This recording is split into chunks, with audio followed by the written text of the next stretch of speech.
Hello and welcome to the National Security Conversation. In this episode of the NSC, I will be once again discussing the ongoing military standoff between India and China on the line of actual control.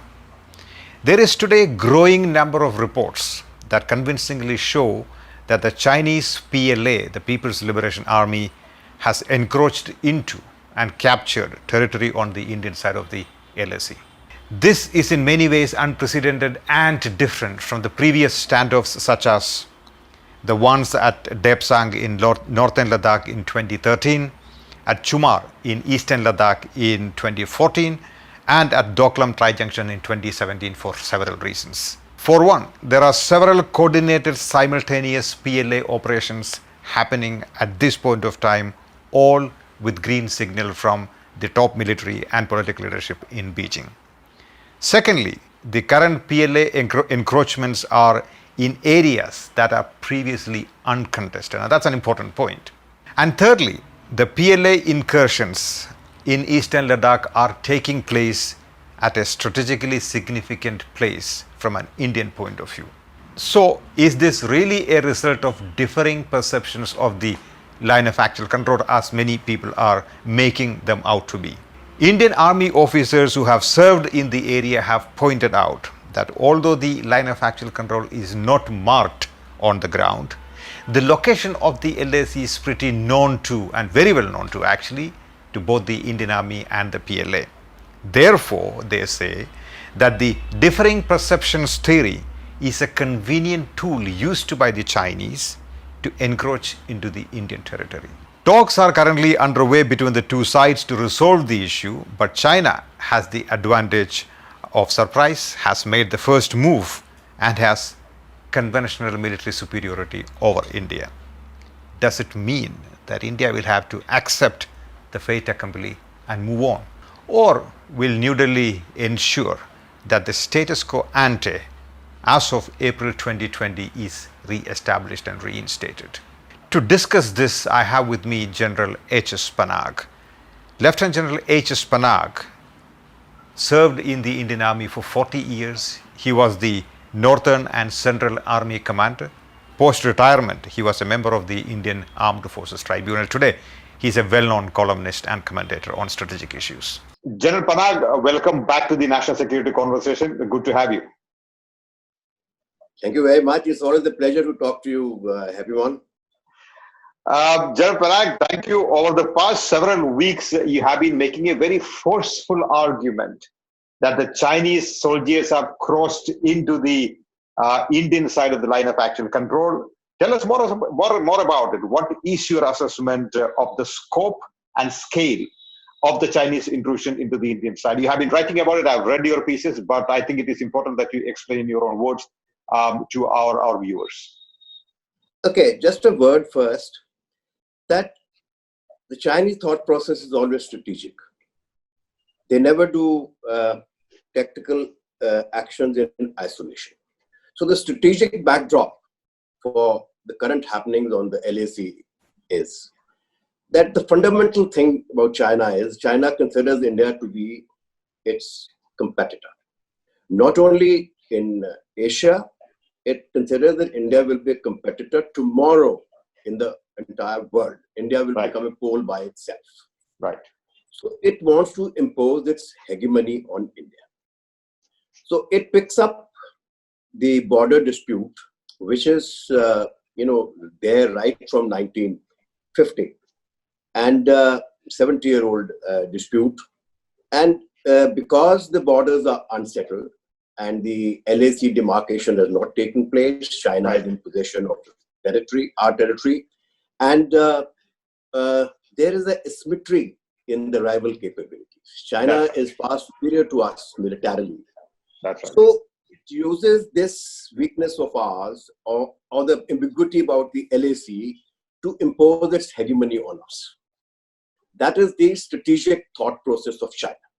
That's right. Now, part of this is all about our current international alignments, our approach to Pakistan, which is China's all-weather friend, our approach to the one belt, one road, one belt, one belt, one road. That's right.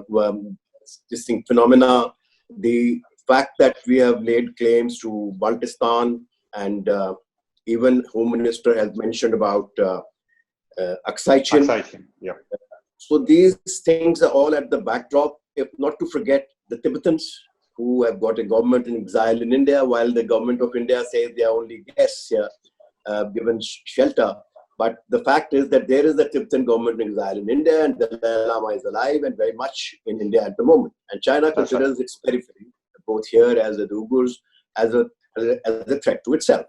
So now with this strategic backdrop, it uses the LAC. Now on the LAC also, there's a strategic, and that issue is, rather on the boundary question, that China believes that sooner or later, if not today, then after 10 years, 15, 20, whatever time it takes, India will reassert its claim on the Aksai-Chin and all of the lost territories in as far as our,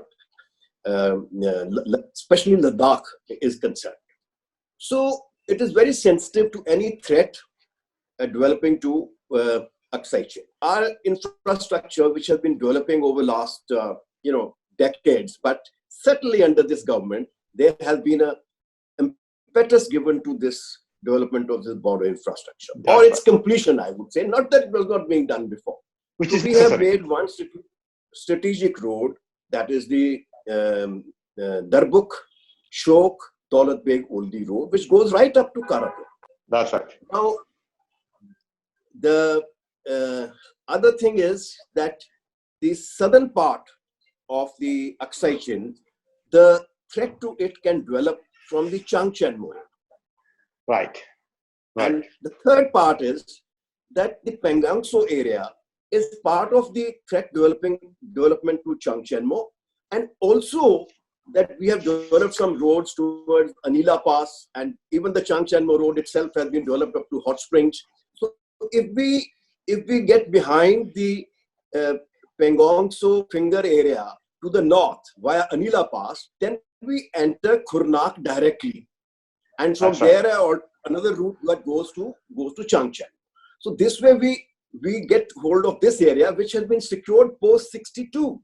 It was really not part of the Chinese claim line earlier. This is the extra territory which they usurped during the 62 war, not post 62, during the 62 war. Because 62 war, generally they came up to the 1960 claim line. So it is very sensitive to these areas.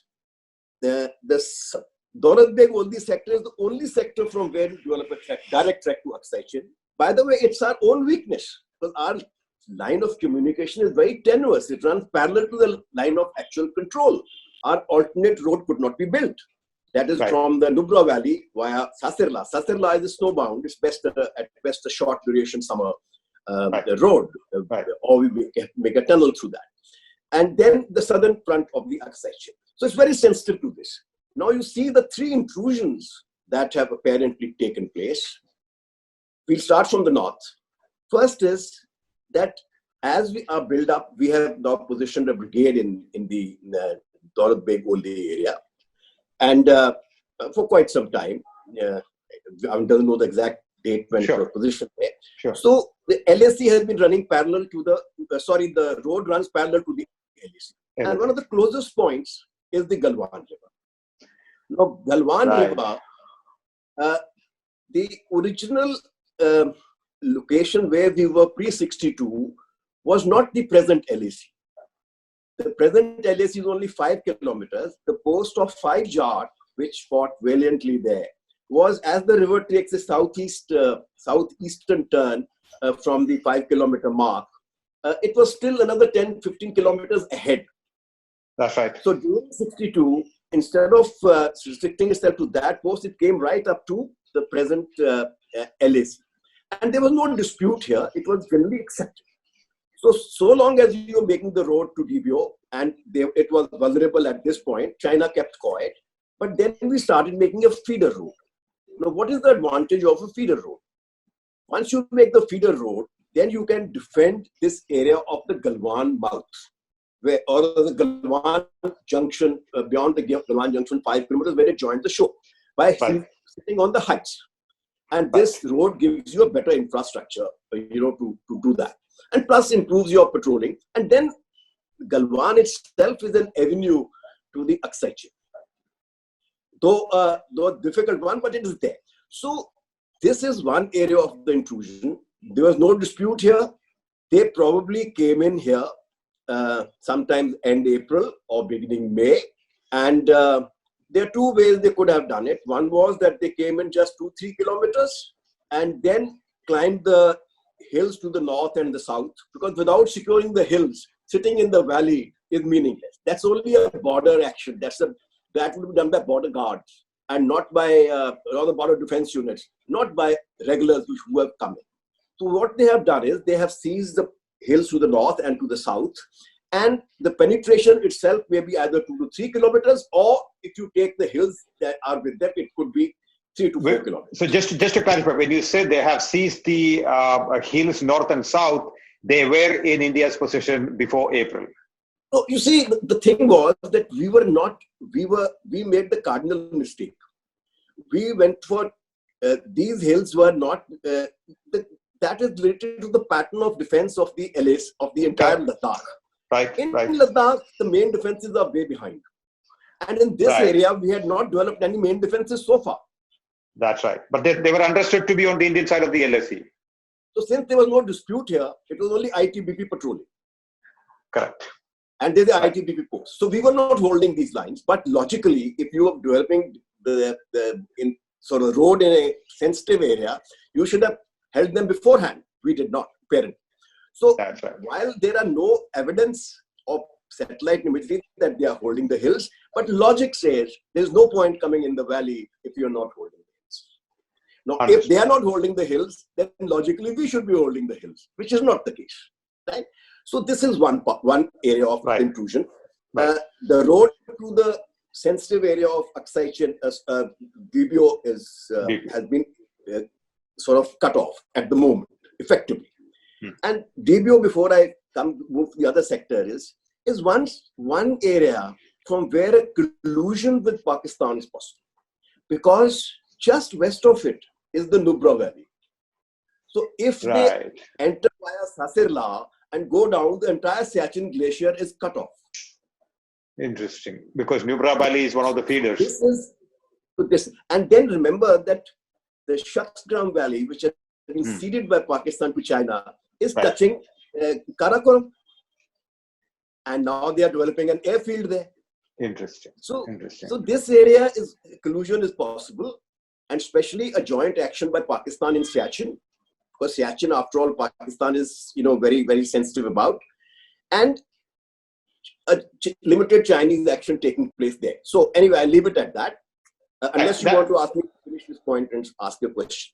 No, I think this is a very interesting explanation. So you're basically saying that the current contestation between the two sides is not really over some icy wastelands, up north. It is basically a game that is played by the Chinese with a clear strategic motive. In fact, you wrote in the print the other day that Ladakh is the only area where physical military collusion can take place between Pakistan and China. So I understand the story so far. What I don't understand is that what explains the timing of this sort of if it is a well-calculated, long-term sort of a game, why now?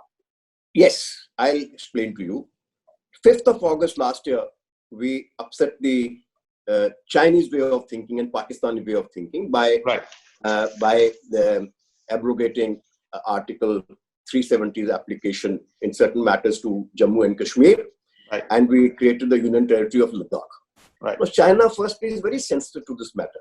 Way back in 2010, it had declared once that its border only starts from south of Damchok, and this part of the LAC is not considered by them as part of the border with India. It's a part of border with the disputed territory of Jammu and Kashmir.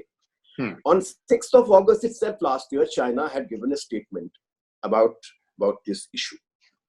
Now, it was raised by Xi Jinping at the Chennai summit. And also this issue was raised by him, though I don't know whether it was mentioned publicly or not. Then the China Park Economic Corridor, it not only, when we asked, it's not only a statement which I thought were undiplomatic to make, that we are going to seize Baltistan. Surely Parliament resolution is there. We will seize it maybe one day after 10, 15, whenever we want. Whenever the government so desires, it can start the action. But to say it publicly is, I thought, lack finesse. Right. And right. Same the remarks on Aksai Chin related to Ladakh, which was shown as part of it.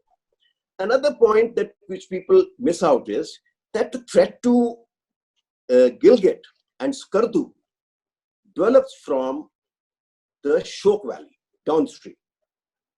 That is downstream from Turtuk.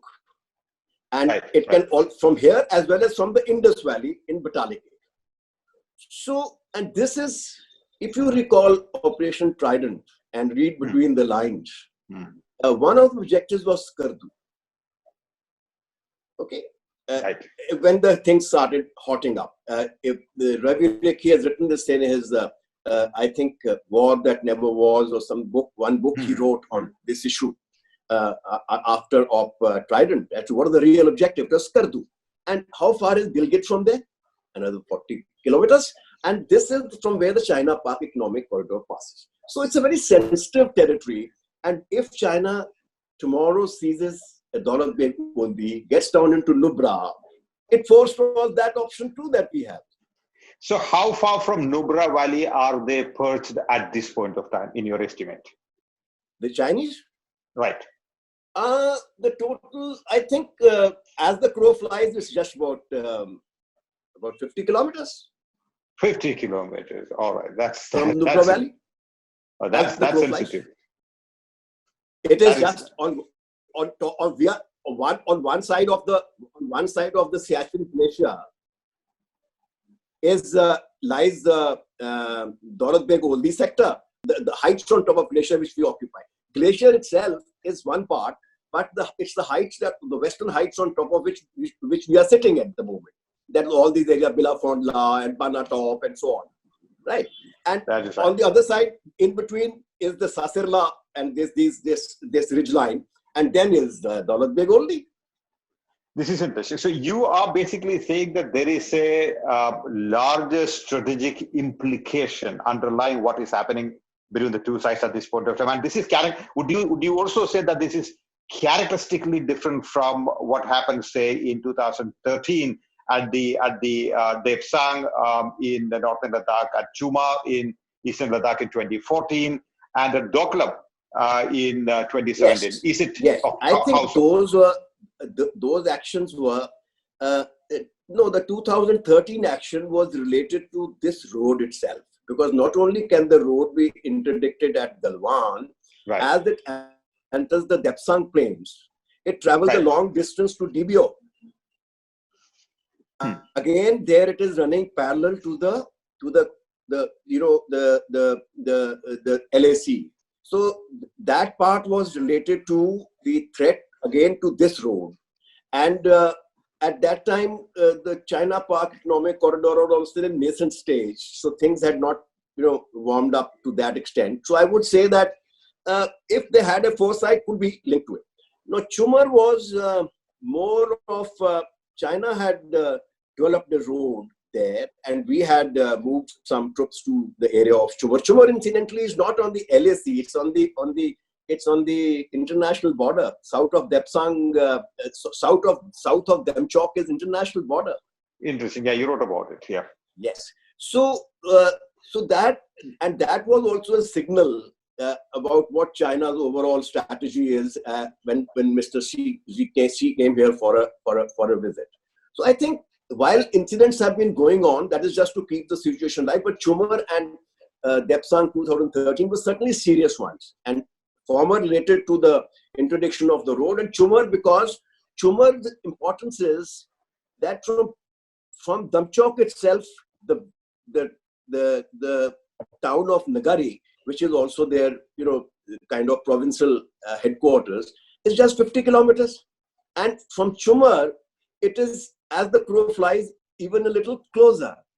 And so you can cut off all the defenses of theirs which are forward of Nagari and reach Nagari directly. It's a very difficult route, but if China can develop a road, so can we link our road to that. That's right. So That's right. that was there. So, but this one is, as I said, the intent is strategic and with the kind of the backdrop which I have given. Now we can move to. Sure. Yes. General Panag, what is your response to those who say that this is a matter of differing perceptions of the LAC, and as a matter of fact, India has not really lost any territory? No, let me complete what they are saying. Actually, they are saying that this is actually a misinformation campaign by those critical of the government's policy, including yourself. What's your response to that? Yes, I'll explain that. Firstly, the Chinese perceptions have been differing about firstly, the international boundary. Then their various claim lines. Up to 59, they had one claim line. Right. Then in 59, in November, Chow Il-Lai gave the famous letter, where he used the first time the words line of actual control. And that's the time the forward policies had started clashing with each other. Right. The first clash took place at Lanakla, where the police personnel were killed, a party of 15. So now... so they came out with this line of 59 or November of 1960, which brought it to almost to the line which they have reached today, though they come a little beyond that. So their perceptions have forever been changing. For the first, since 62 up to 86, 87, when the Sundrang Shu incident took place, till that time our defenses were close to 100 kilometers behind, 150 kilometers behind the main defenses. We were not even on the Ladakh range, except for Chushul. Elsewhere we were, and Chushul and Lukung, elsewhere we were way behind. And very ineffective patrolling was being done. In fact, the IB was not manned by the ITBP. So it is when we went for the forward posture, we took our defenses forward, that the ITBP posts and etc., everything became much more effective than before. And then the 93, and till then also, this patrolling was not much of an issue. Up to then the first confidence building agreement was signed by Mr. Narasimha Rao in 93. That's the time they started talking about as to where is the LAC, how to manage the border.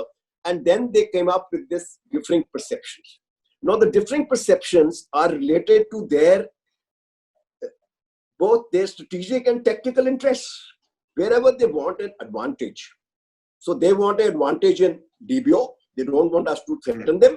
So they may have a different, in Deksang plains, they have different perceptions. Similarly, at Pangong, they don't want us to develop our roads and via Nila Pass get behind them in the long run. So again, there's different perceptions. At Damchok, because from Damchok we threaten the township of Nagari, it's our advantage. So they again have a different perception. So, and then Chumar, again, for the same reason, because again, there's an alternate approach to the town of Nagari. So wherever we could pose some sort of a threat, they went in for different perceptions. And then again, since there's no marking on the ground, so these different perceptions can keep on changing. Right. And whereas we are quite clear, generally, we know the 1960 line.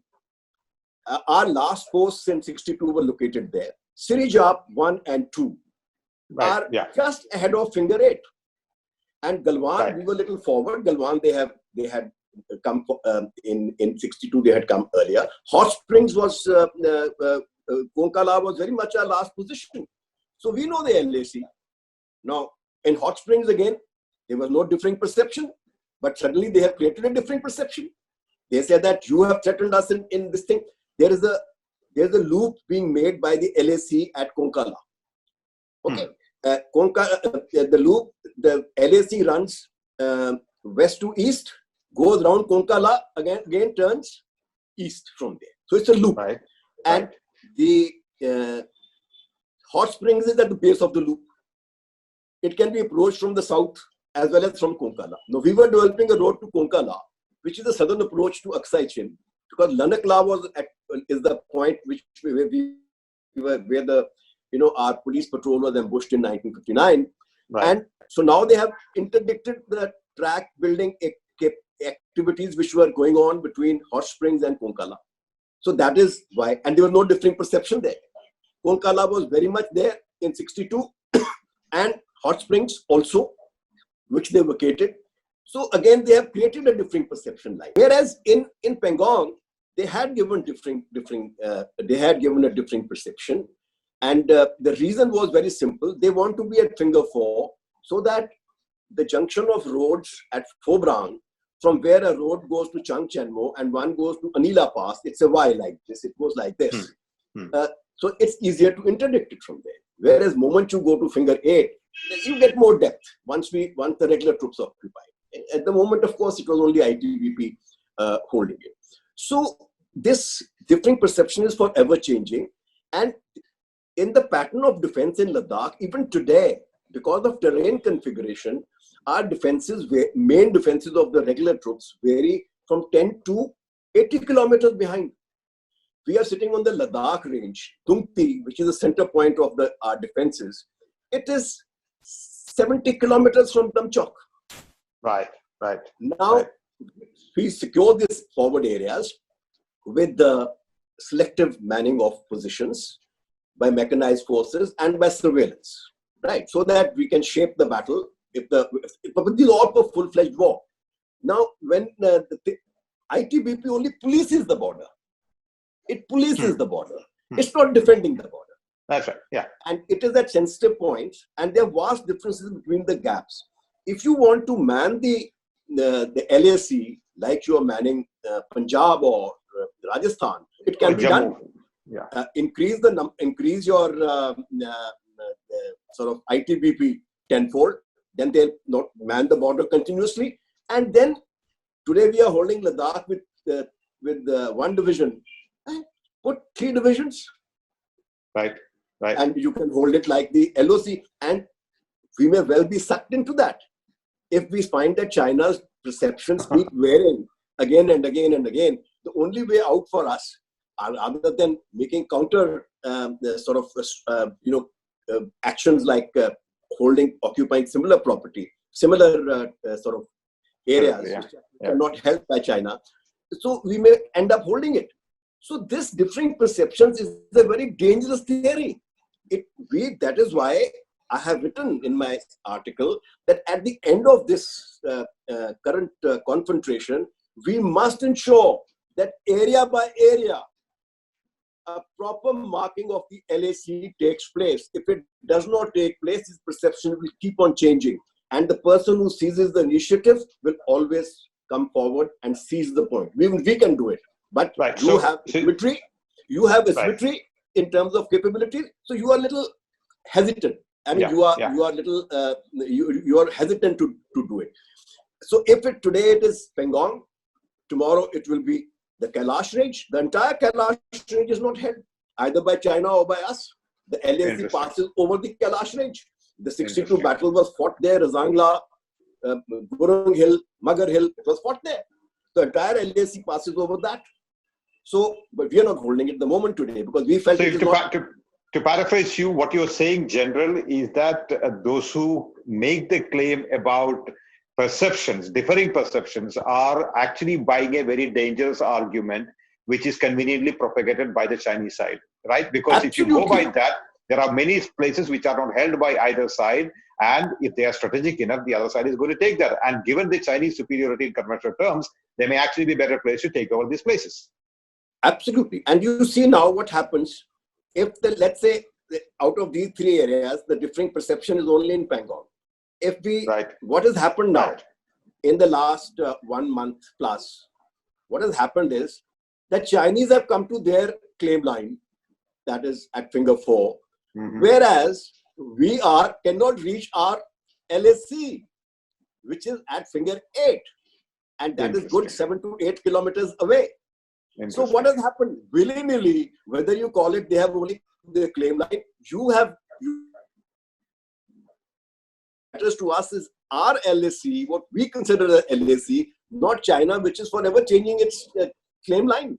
You have written in the print that rather than evolving a clear strategy and broadly sharing it with the nation, the Modi government and the military have gone into denial about any loss of territory, attributing the present situation to differing perceptions about the LAC. Now, the question that I have is that is denial, temporary denial, a good diplomatic strategy so as to avoid domestic pressure to act against China? Remember, China is not Pakistan, so acting against China is going to be slightly more expensive sort of a proposition. So is it a time-buying diplomatic strategy that the government is adopting? If so, is that a good one? There are a couple of aspects to it. One is that I respect the government's right to have a degree of ambiguity in Right. in this developing situation, so that your options are foreclosed. Why? Because there is a resurgence of nationalism, which has been built up by ideology and Right. and of which the government is part.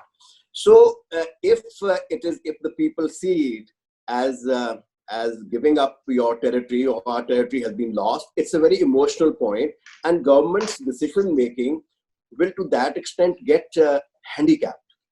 And similarly, military planning, rather than do that, we'll get trapped into that point, whereas that point may not be the most suitable point where China has to be contested, it may be elsewhere. So to that extent, I respect it.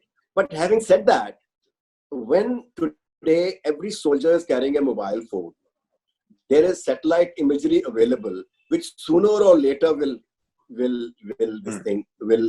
come out with the ingress.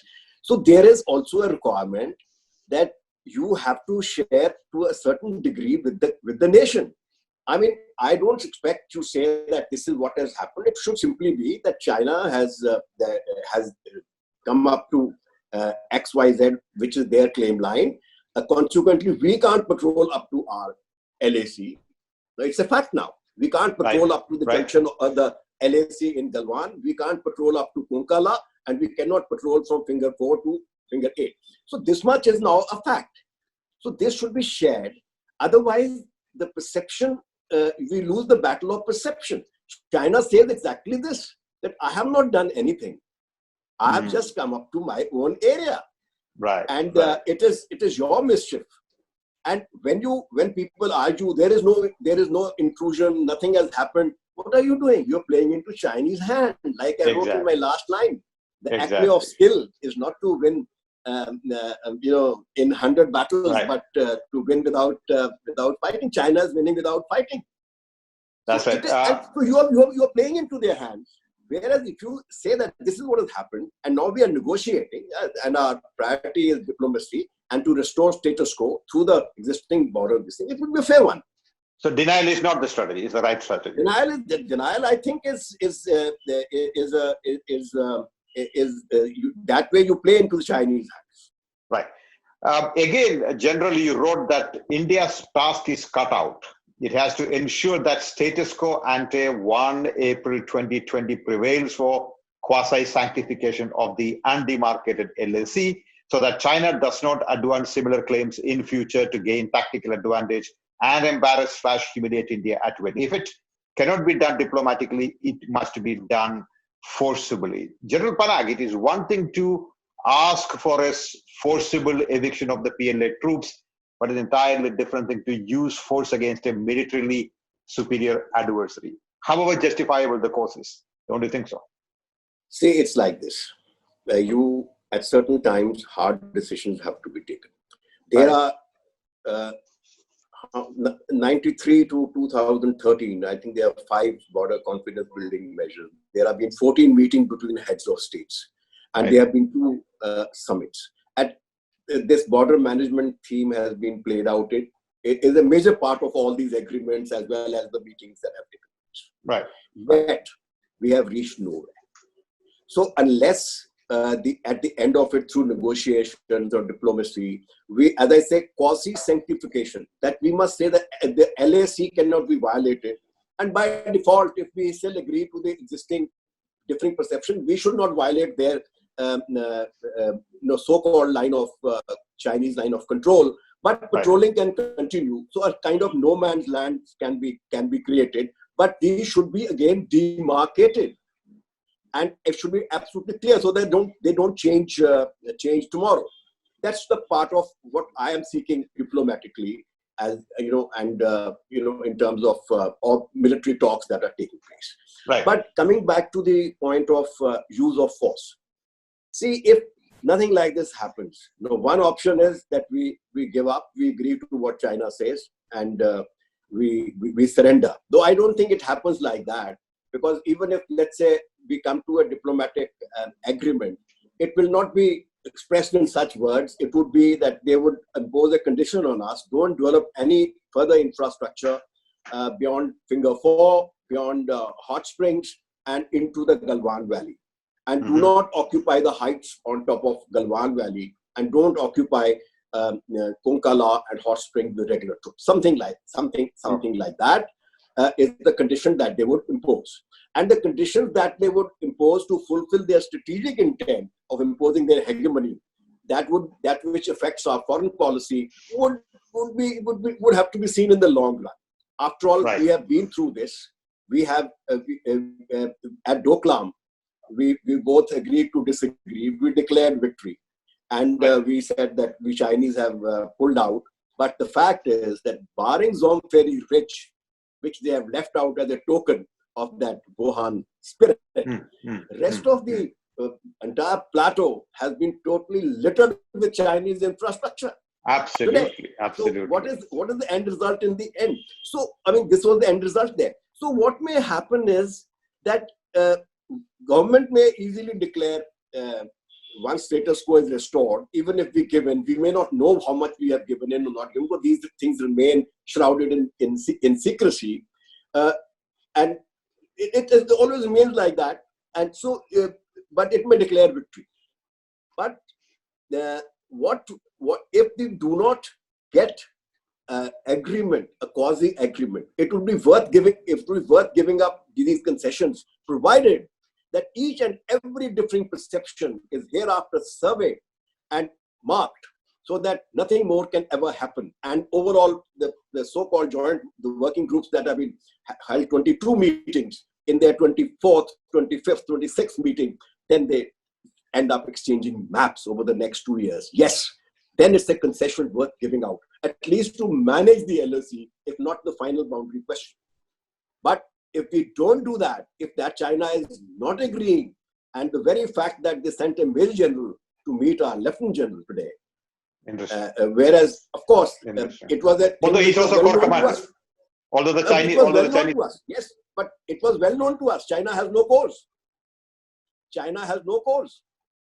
Right, but General, let me come back to the earlier point that you made. You are saying that even on the Indian side of the line of actual control, it may be worth giving a few concessions in order to cater to the Chinese fears, provided they are willing to do certain things. Concessions to the point that in these areas, we will not develop the kind of infrastructure which we propose to develop, or whatever we agree to with China.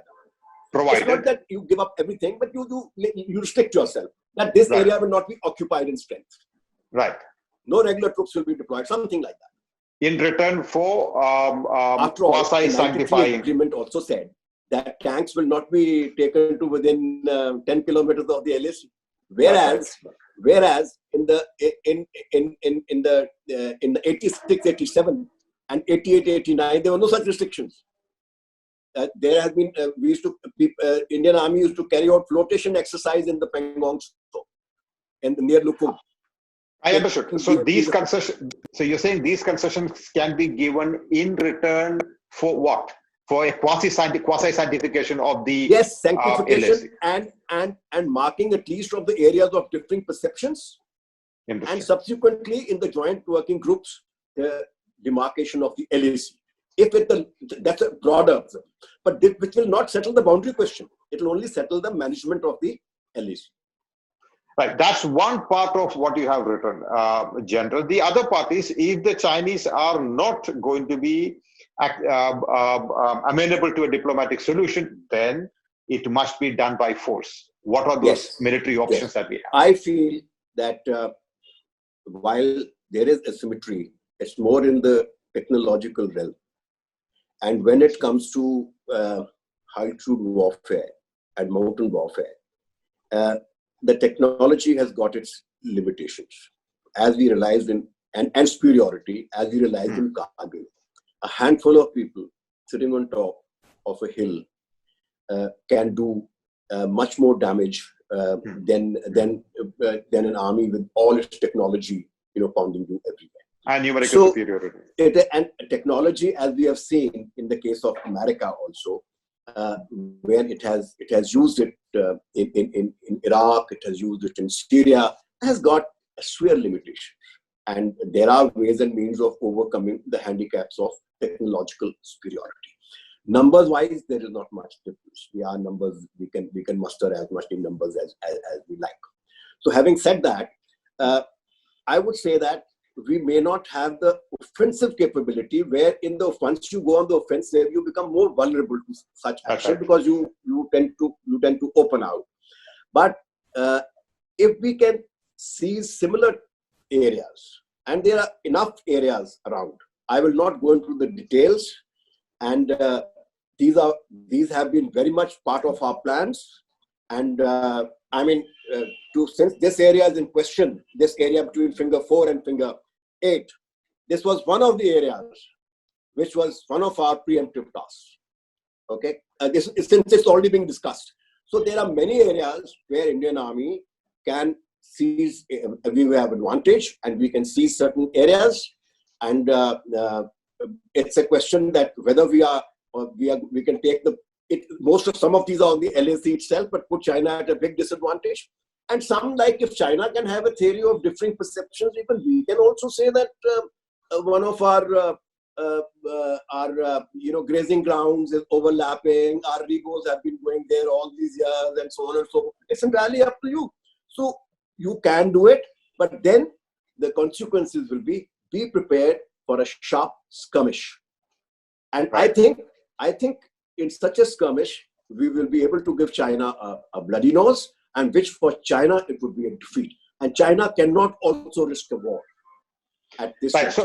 So to paraphrase you, if I understood you correctly, you were saying that there are either undefended or weakly defended positions along the LAC, that the Chinese, on the Chinese side of the LAC, which, if necessary, in a tit-for-tat action, India can sort of try and occupy if they do not agree with any diplomatic solution to it. Otherwise, if they have come here to stay, to continue to exert pressure and ask from you, lay down unacceptable conditions which demean India's status and sovereignty, then I suppose the price has to be paid for that, and we should be willing to pay the price for that. And it's not restricted. It's not restricted to army actions.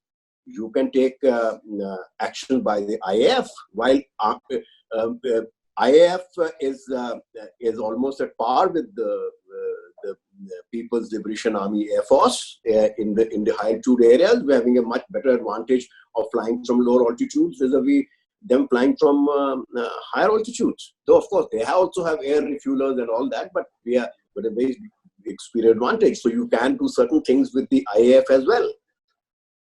So the trouble with a tit-for-tat response is that, as you correctly pointed out, the Chinese focus on the Ladakh region is strategic for several reasons. As you correctly pointed out, Aksai Chin, Siachen Glacier, the Sino-Pakistan collusion, all of that. So if they continue to do what they do there, and if India does militarily something elsewhere in a tit-for-tat manner, that doesn't take care of our strategic concern as to what China might be doing in the Ladakh region.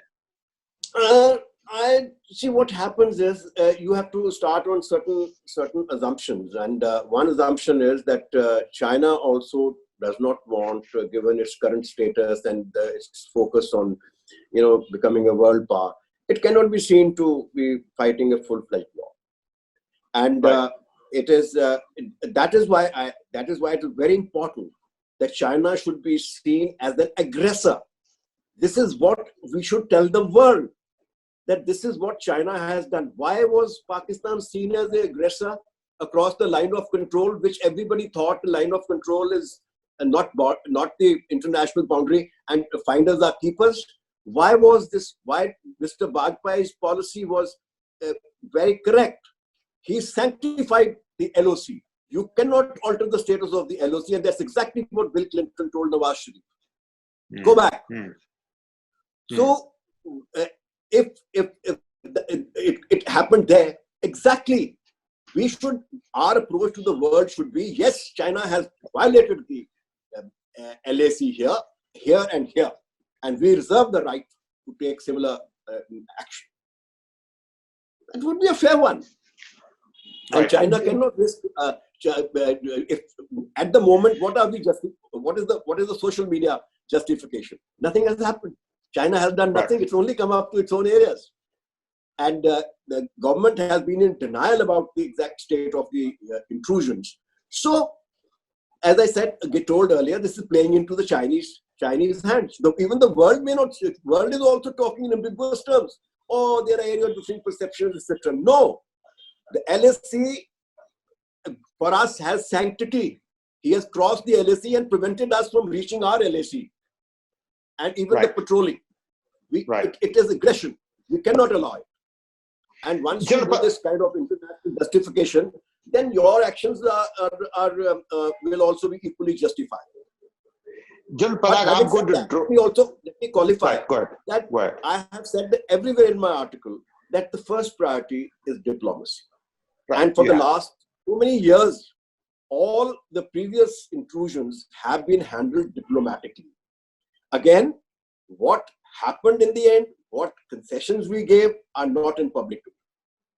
So that is why there is a question mark on all this, the previous cooling off at the standoff points. I'm going to draw a comparison at the risk of oversimplification.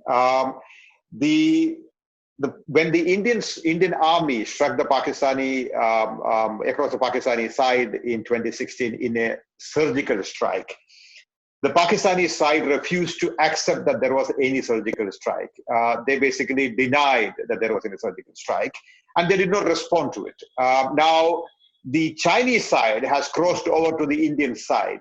Now, the Indian side is saying in many ways that there is no incursion into the Indian side. Why did the Pakistanis do that? Because responding to a surgical strike against a conventionally superior military is not going to be easy.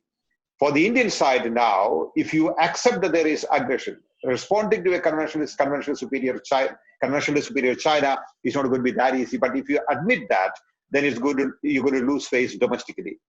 Is that a fair comparison? Are we in a dilemma? There is a fundamental difference. An airstrike or a missile strike is a temporary. No, I was talking about 2016. Beg your pardon? I was talking about 2016 surgical strikes, not the both the surgical. Even the surgical strike, even the 2016 surgical strikes, September 2016. Right. Temporary in nature. You went. That's right. You came back. Here. And so Pakistan could well deny it. Incursion was not very deep. It was 1.5 kilometers. It was a low-end tactical raid, which was tom-tommed as a major thing. Yes, for the first time we took a owned decision. That means it was owned by the government, owned by the army, that we have done. Earlier we never used to own it up. I'll leave it at that. That's right. Here the thing is that while you can go into denial, but today the question is, are LACs at finger 8? Is our patrol there? If our patrol can reach finger 8, take photographs, plant a temporary flag, leave a few markings on the stones, fair enough. The fact is, we cannot. Today, can we go to Konkala? Unlikely. And can we go and to the LAC where it crosses the Galwan River? Unlikely. So these are two distinctly different things. I don't think there's any comparison. Something which is temporary, something which at least is semi-permanent or at the moment in physical possession of China. I'm sort of trying to draw the comparison in more conceptual terms, in the sense that you do something towards your adversary and the adversary simply refuses to accept it, acknowledge it, simply because it is weaker in power, and plus it has domestic consequences if it accepts it.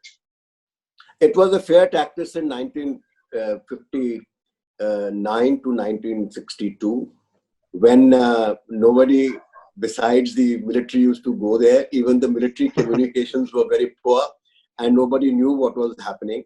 I think it would be a disastrous exercise if done today.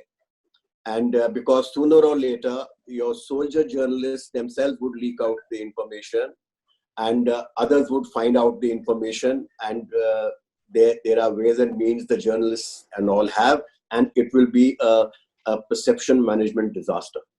Nothing more. General Panag, what is the risk if the Indian side refuses to acknowledge this and let it pass as a one-off incident? That one risk is that you have lost this portion of your territory and it's no longer there. In Galwan, your road is effectively overlooked by the Chinese, and it'll always be a sword of Damocles hanging on it. Any time they can cut it off. Right. And you can't reach Konkala, and this LAC loop around Konkala may well be straightened with the passage of time if you allow it to remain here. And Pangong, so as I said, we are very clear that you cannot reach Finger 8. And so today you might diffuse the situation in this manner, but tomorrow the Chinese, I have given the examples there. They might do something more in Depsang Plains. They might do it in the Lash Range. They might do it in Damcha. They might do it in Chumar. What will we do then? So similarly, so you will continue losing chunks of territory. In fact, I think Ambassador Stopden has been very vocal about this issue. He has, yeah, he has. He has mentioned in detail as to how this creeping forward of China has lost so much of the grazing grounds of the Ladakhis and renewable territory. So it will happen elsewhere. So that's why this is a benchmark event. It has been done by regulars. It is not a case of coming to Depsang Plains for 15-20 days and going back, or putting pressure on you. All those things were diffused with or without concessions. But this is much more serious. And look at the backup forces. Tanks have been reported, guns have been deployed. There is a movement of regulars reported, precautionary movement elsewhere. We have mobilized in strength. And if we want to only rely upon diplomacy, what have we mobilized for? I mean, we must look at it this way. I think it's a very serious matter, and we must utilize this confrontation to have a, as I said, an arrangement of better border management by marking all these areas of differing perceptions, physically marking them, laying down absolute protocols, and which should be strictly adhered to. And then the joint working groups must meet, and they must demarcate the entire LEC. What do you expect from the talks that are currently going on? I mean, this is the Saturday, the 6th, between the generals of the Indian and Chinese armies. So if it's strategic in concept and tactical in nature, the commanders here can only talk of tactical matters. That's right. They cannot talk of strategic matters. They cannot talk of concessions. They can, at best, they would, in my view, they would agree to disagree and have a good cup of tea and say that the levels have to be raised, because the co-commander cannot go and give concessions there.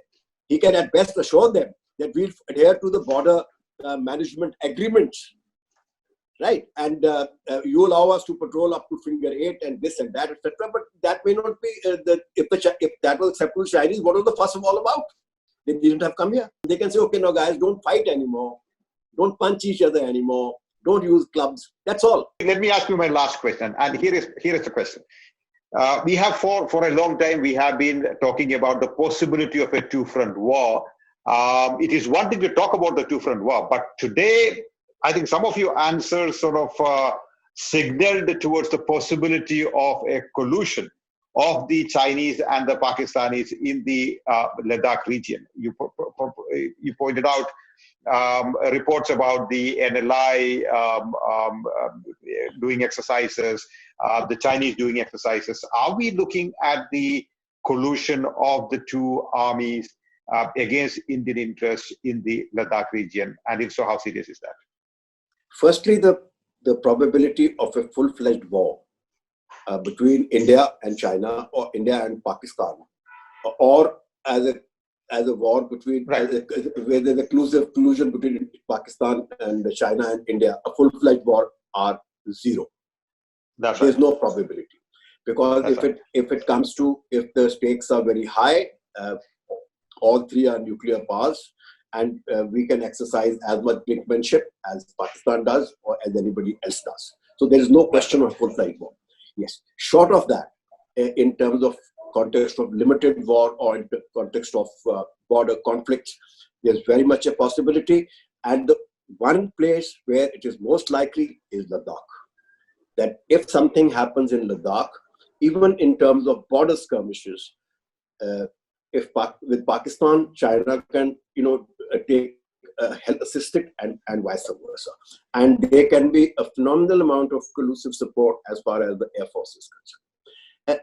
China is taking its entire link to the Arabian Sea is going to go through the Gilgit-Baltistan. You see That's the right. sensitivity That's right. of this region to China. It has put its entire prestige at stake. And notwithstanding the debt trap that countries are falling into. And if you link this part and then what I said about our claims on Baltistan and Aksai-Chin, and link these two things, then you see that the collusion of China and Pakistan in this region, in Ladakh especially, I think there is very much a possibility of that happening, and the probability would be much higher than it happening elsewhere. Thank you, General. What a pleasure talking to you. Always a great honor to have you on the show. Thank you so much. Everyone, the pleasure is entirely mine. It's your questions are always incisive, and it's a pleasure answering them. Thank you so much, sir.